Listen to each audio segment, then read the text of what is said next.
We'll have another speaker, another former president of Branch 2184, President Tim Manning.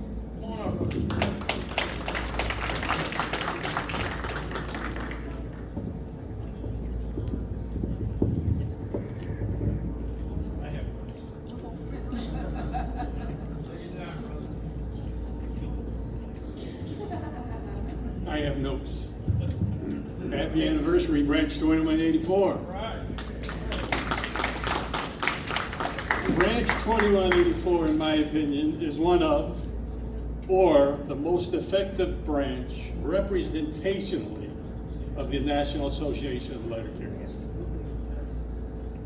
And I'm honored to have been the president during the 1990s. 10 years, 1/10 of this branch's life.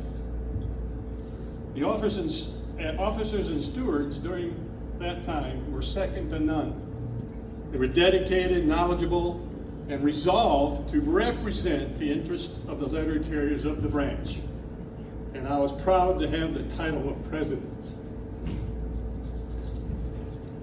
One of the highest compliments the branch received during the 1990s was when, during a Kim Regent seminar, someone approached me and stated, most branches are lucky to have one very knowledgeable officer. Your branch has two, and you are almost as smart as Paul Debo. Now, if anybody can relate to that, I think it would be Walt. Because he has a vice president that just may be smarter than he is.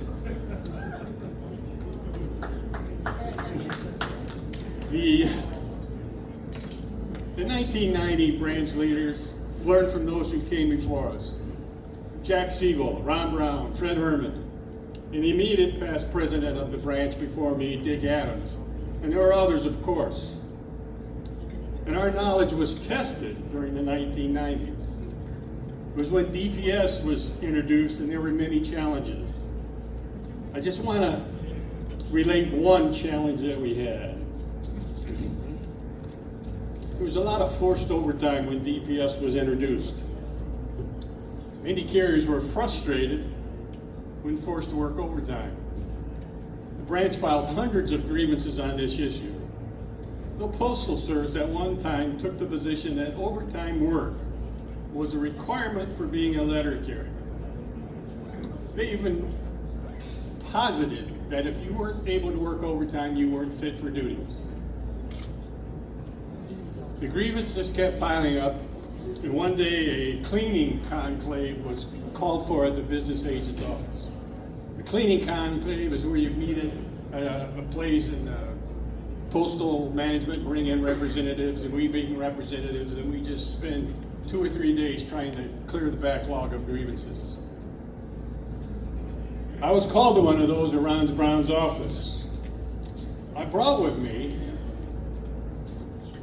a OWCP position letter that the branch obtained, which said that if overtime work is a requirement for letter carriers, then overtime pay should be factored into continuation of pay for letter carriers. I asked the labor reps from Chicago that if overtime is a requirement of the job, is the Postal Service willing to pay 9 to 10 hours a day of CO pay for injured letter carriers? They almost immediately dropped the position that overtime work is a requirement of the job of a letter carrier. All the grievances were remanded. I would like to say that the forced overtime was lessened after that conclave. I can't, but their argument changed. I'm confident that representational effectiveness continued after I left and continues today. It has been the driving force of the branch. Let it continue and flourish with today's and future leaders. Thank you very much.